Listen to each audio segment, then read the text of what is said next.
à ma dernière vidéo, team largué, team je largue correctement et je largue comme un enfoiré ou une enfoirée. Je me rends compte qu'on est vachement, sans déconner, à se séparer en 2025. Alors quand tu écoutes tout ce qui est médium, machin, c'est l'ère du renouveau, l'ère du changement. En 2025, c'est nouveau départ pour tout le monde. Allez, bon, on va avoir tous des vies de ouf en 2026. Je prends, il n'y a pas de souci, on y va. Mais en attendant, quand tu te retrouves tout seul, alors que ça fasse 20 ans, 1 an, 10 ans, 30 ans, je ne sais pas, avec la personne, quand tu te retrouves tout seul, qu'est-ce que tu fais de tes 10 doigts? Qu'est-ce que tu fais de tes journées? Parce que tu es occupé sur ton téléphone d'habitude à lui envoyer des messages, tu es occupé d'habitude à l'appeler, tu es occupé d'habitude à l'attendre de soir que la personne elle rentre en fait, à lui faire des bons petits plats, à faire des... nous en fait on bouffe plus. Et puis on s'occupe plus trop. Et moi j'ai envie de te dire, tu te fous un grand coup de pied au cul et tu te remets à manger. Ouais, parce que c'est important d'avoir des forces. Et puis tu sors, tu fais la teuf s'il faut, tu fais la teuf s'il faut, tu bois un coup, on s'en fout. Ça fait du bien, ça fait du bien. Tu vois des gens, tu sors, t'es dans ton canapé, t'as pas envie, mais c'est pas grave. Tu te mets un coup de pied au cul et tu sors, ça fait du bien. Va marcher en forêt, ça fait du bien. Va voir des gens, va au milieu des grands festivals, va dans des bars, ambiance, un machin, un concert. Il y en a partout en France. Et vous faites quoi? Parce que moi, c'est ce que je fais.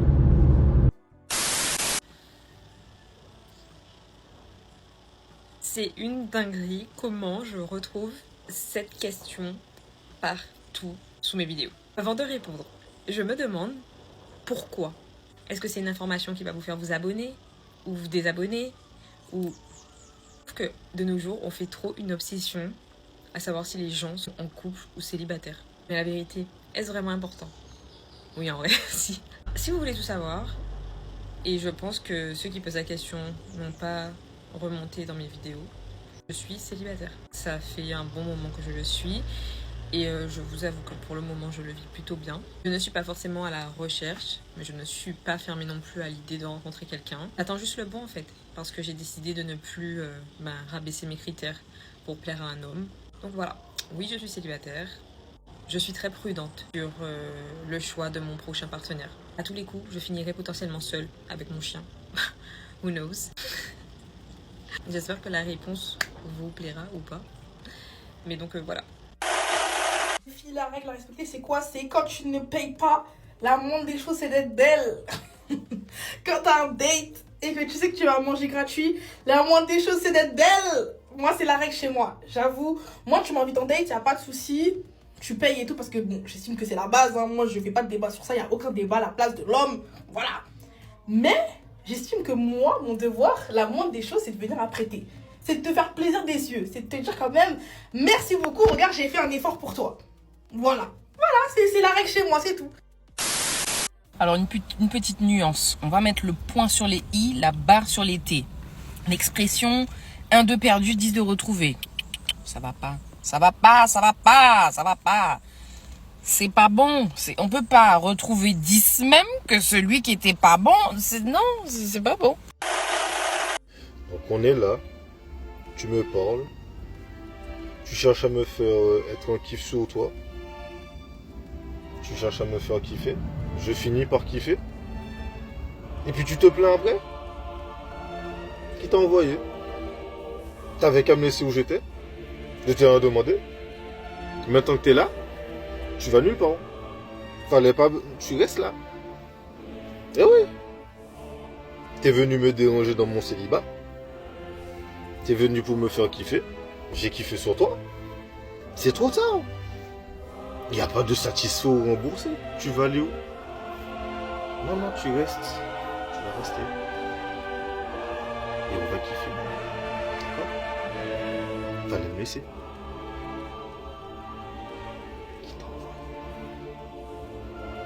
Il n'y a pas de satisfait ou remboursé. Ouais. 2025, personne va me briser le cœur. Je connais les vis, les tournevis et le trou. Je connais tout. Ça veut dire, cherche pas. Cherche pas. C'est cuit. C'est une blague, j'espère. Donc là, les hommes, vous vous êtes levés pour nous expliquer que votre gourmand, il est plus intense que le nôtre. Parce que vous parlez pas à vos potes et tout, vous n'avez pas de quoi vous soutenir et tout, vous vivez dans le silence. Mais en fait, est-ce que c'est notre problème? Mais en fait, est-ce que c'est notre faute? Si tu veux jouer au roi du silence et tu veux rester dans ton coin, est-ce que c'est ma faute? Non, mais parce que vous oubliez de mentionner que quand vous êtes dans votre gourmand, vous devenez des suppôts de Satan. C'est bizarre, t'as pas dit ça. Vous devenez des démons. Des gens méchants au cœur noir. Donc on a compris. Votre gourmand, vous êtes triste et tout, nanana. Pourquoi vous devenez méchant? C'est ma faute si tu parles pas de ton pote? C'est ma faute si tu veux jouer au Naruto du coin, tout seul dans son coin, pas d'amis? C'est ma faute. C'est ma faute. C'est pas ma faute. Donc quand vous faites votre gourmand, s'il vous plaît, êtes dans votre coin, arrêtez d'être méchant comme ça, parce que vous devenez trop mauvais. Vous devenez trop mauvais. Et ça, il n'y a aucune explication pour ça. Hein. Suppôt de Satan. Arrière. Gourmand, épisode 3. Apprends à rester seul. C'est vraiment pas obligatoire de sauter de relation en relation et ça t'apportera pas énormément de choses. Prends le temps de mûrir, de guérir de certains traumas que potentiellement cette relation t'aura laissé. Prends le temps de te découvrir toi-même en tant que personne seule. Il n'y a pas d'intérêt à enchaîner ou à avoir des relations pansement. Tu fais souffrir l'enfant des autres. Tu te fais potentiellement souffrir aussi. Tu te rends compte que t'es pas passé à autre chose parce que ça ne sert pas. Vaut mieux rester seul, d'accord? Tu dois apprendre à apprécier ta propre compagnie. Tu dois pouvoir rester seul autant de temps que possible jusqu'à ce que tu sois réellement prête à te lancer dans une autre relation.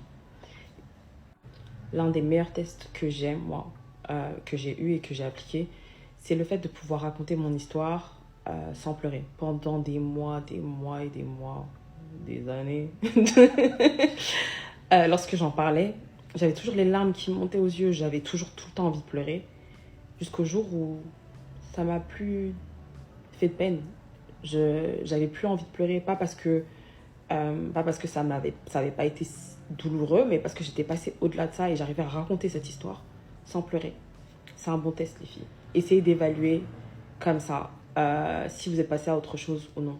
Mais prenez le temps de rester seul. C'est vraiment très important.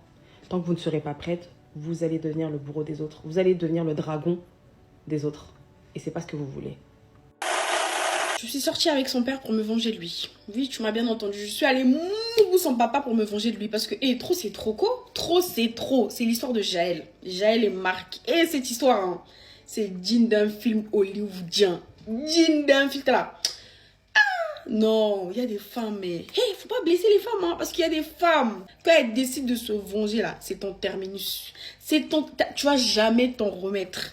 Il y a des femmes, faut pas les fâcher. Il y a les femmes, là, faut pas les fâcher. Parce que de toute façon, elle va garder ça dans son cœur. Et le jour, ça va péter, là. Faut rester prêt. Oui, parce que c'est pas tout le monde qui supporte. Surtout les femmes, là. Les femmes qui ont un gros cœur, les femmes qui ont les kangamutema facile, les femmes qui prennent sur elles assez facilement, les femmes qui accumulent là. Vous les pensez faibles. Oh, mais elle, je lui fais ça, elle réagit pas, elle est calme, elle est... Ce genre de femme-là, le jour où elle ouvre la bouche, le jour où elle agit là, c'est ton terminus, mon gars. Bref, j'espère que cette histoire va vous servir de leçon parce que, faut le faire quand même, faut le faire. C'est l'histoire de Jaël et Marc. Ils se sont rencontrés à l'université. Pour vous décrire un peu Jaël vite fait, c'est une meuf un peu peste. Voilà, un peu peste. Intelligente, chargée en bas. En tout cas, la go là est bien foutue. Voilà, elle est là. Elle est top. Elle est jolie. Elle est jolie et intelligente.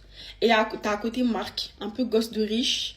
Voilà, un peu gosse de riche. Il a tout ce qu'il lui faut. Il a tout ce qu'il veut. Et en même temps, il traîne un peu avec des gens un peu ghetto, tu vois. Donc, c'est lui l'intello du groupe. Voilà, c'est ça. En gros, les deux se sont mis en relation assez rapidement. Voilà, ils se sont retrouvés dans un même groupe de TD. Et du coup, ça a matché entre eux. Ils ont commencé à se parler. Voilà, de fil en aiguille, ça a donné quelque chose. Du coup, ils ont commencé à fricoter ensemble. Bref, ça se passait bien. Comme je vous ai dit, Jaël, hein, elle connaît son karaté. Ouais, elle est très très jolie, la dame en question. Vous voyez ou pas? Donc du coup, elle était très convoitée, très courtisée, tout ça. Ce qui plaisait pas à Marc. Marc était un peu, même s'il était intelligent, Mais ça reste quand même un enfant, tu vois, qui n'avait pas spécialement confiance en lui. Donc, du coup, il était très, très possessif, très jaloux. Et en fait, Jaël s'est dit, mais en fait, Poto, c'est avec toi que je sors, mais ça me dérange pas qu'on me parle à côté. Donc, laisse-les parler, laisse-les courir derrière moi. Moi, c'est avec toi que je vais avancer. Marc, il s'est dit, mais non, toi, c'est sûr que tu les chauffes, c'est sûr que tu... C'est pas possible. C'est pas possible d'avoir autant de DM. C'est pas possible d'avoir autant de messages. C'est pas possible. En fait, lui, il commence à s'imaginer des choses. Il commence à se dire qu'en fait, Jaël, ça se trouve, c'est une fille facile, etc. À cause de cette jalousie répétitive, limite maladive, Jaël a commencé à être saoulée, en fait, de la relation. Elle commence à se dire, mais en fait, poto, à un moment donné... faudrait que tu te calmes. En fait, ça s'embrouillait tous les jours. C'était devenu malsain, en fait. Limite, pour Marc, Jaël, c'était sa possession. La go, elle ne pouvait pas sortir sans lui dire avec qui elle était, où elle était. En gros, c'était le FBI, en fait. C'était le FBI. Et en fait, Jaël, elle le vivait trop mal. Quand ils étaient ensemble, eux deux, ils avaient comme pratique de se voir en train de faire la chose, là. Donc voilà, ils avaient l'habitude de se filmer en train de croquer dans la pomme. Et en fait, les deux disposaient de ces vidéos-là. Voilà. Et ça, là, j'espère que ça va vous servir de leçon. Bref, donc les deux avaient des vidéos de eux deux, en fait, dans leur téléphone. Au moment où Jaël, elle n'en pouvait plus, du coup, du harcèlement de Marc, en fait, elle s'est dit, non, mais c'est bon, toi, c'est bon. Genre, j'en ai marre, c'est bon, je ne veux plus. Du coup, elle décide de mettre un terme à la relation, chose que Marc a très mal vécu. Comment ça, toi, tu me quittes? Tu sais qui je suis? Tu connais mon papa? Est-ce que tu connais mon daddy, en fait? Mon daddy, il a l'étal, ma belle. De toute façon, c'est là. Comme tu as décidé de me quitter, je vais te pourrir la vie. En gros, comme son père, il était quand même là, hein, même au niveau de l'université, hein, franchement, ils avaient l'étal. Ils avaient les moyens. C'est comme on dit aussi là, l'argent, ça donne le pouvoir. Bref, donc Marc n'a pas supporté la séparation. Il en a parlé à son daron. Le père de Marc avait des relations dans l'université. Mais du coup, en fait, il a fait jouer de ses relations pour que... pour les recommandations pour plus tard, enfin pour la remise de diplôme et tout. Il y a des universités qui donnent qui font des lettres de recommandation pour les personnes qui souhaitent aller dans des universités prestigieuses. Et du coup, c'est un peu le cas de Jaël. Comme je vous ai dit, intelligente et chargée en bas. Du coup, la go, elle voulait aller dans une université prestigieuse. Sauf que...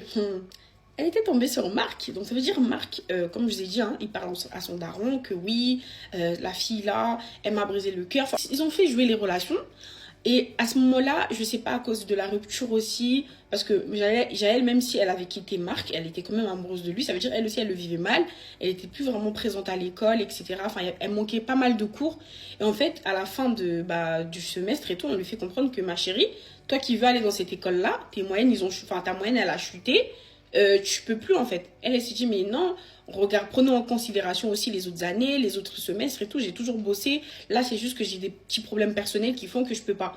On lui dit clairement que non, vous pouvez pas, etc. Elle s'est dit, mais c'est pas possible. Genre, vous me connaissez, vous savez comment je suis, vous savez que je suis une bosseuse et tout.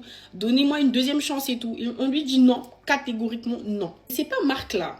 Le gars, il va s'inventer auprès de ses potes. Ouais, elle fait la go, elle se tape des mecs et tout, nanana. Elle sait pas ce qui lui attend. De toute façon, c'est là, elle va pas aller dans cette université-là, nanana et tout. Et on va voir maintenant qui est qui et tout. Elle va faire moi la belle et tout.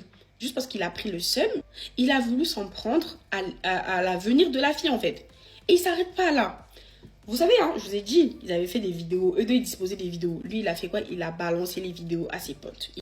Il balance les vidéos en se disant ouais, elle peut faire la belle comme elle veut, mais moi j'ai croqué dedans, frère, c'est bon. En gros, il voulait se donner un petit genre. Les garçons, ils regardent les vidéos, ils diffusent encore les vidéos. Ça veut dire que tout le monde avait les vidéos à l'université.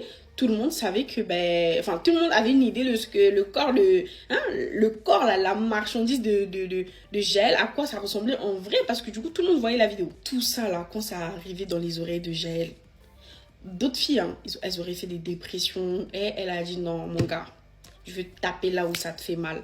Du coup, la go, comme je vous ai dit, elle était sûre de son karaté. Elle sait qu'elle est belle. Ça veut dire, le bureau du monsieur là. Il commence à chercher les contacts du daron de Marc. Donc la go, elle décide de contacter le père de Marc à base de oui, je veux parler avec vous par rapport à Marc et tout. En gros, quand ils se voient, ils parlent plus de Marc. Hein. Ah non, elle parle même pas de Marc. Elle parle d'elle-même. Elle parle, vous savez, monsieur, je vous ai toujours trouvé charmant. Je vous ai toujours trouvé charmant, franchement. Vous m'avez toujours attiré. J'ai toujours été attirée par des hommes plus âgés, etc., etc. tout ça là, elle a mougou son père. Elle a mougou son père. Elle a filmé avec son père. Elle a appelé Marc. Elle a dit à Marc, écoute-moi bien. De toute façon, t'es là. T'as voulu me rendre la vie difficile. T'as pris le seum parce que je t'étais. Tu vas voir ce que je vais faire à ton daron. Ton daron qui est là, non? Lui, il a trop les relations, non? On va voir c'est quoi les relations maintenant. On va voir qui est qui. De toute façon, c'est là que je vais diffuser les vidéos. Moi, dans tous les cas, tu m'as déjà exposé. Tout le monde a déjà vu mon corps, c'est pas grave. Moi, c'est ton papa maintenant que je vais exposer. Marc, il a commencé à paniquer. Fais pas ça, s'il te plaît, fais pas ça et tout. Là, tu vas ruiner ma famille, tu vas briser ma famille. Là, tu vas faire du mal à ma daronne. Là, il a dit, oh, toi, quand tu m'as exposé, tu as oublié ce que tu m'as fait. Je vais diffuser les vidéos. Elle avait plus rien à perdre. Elle était déterminée.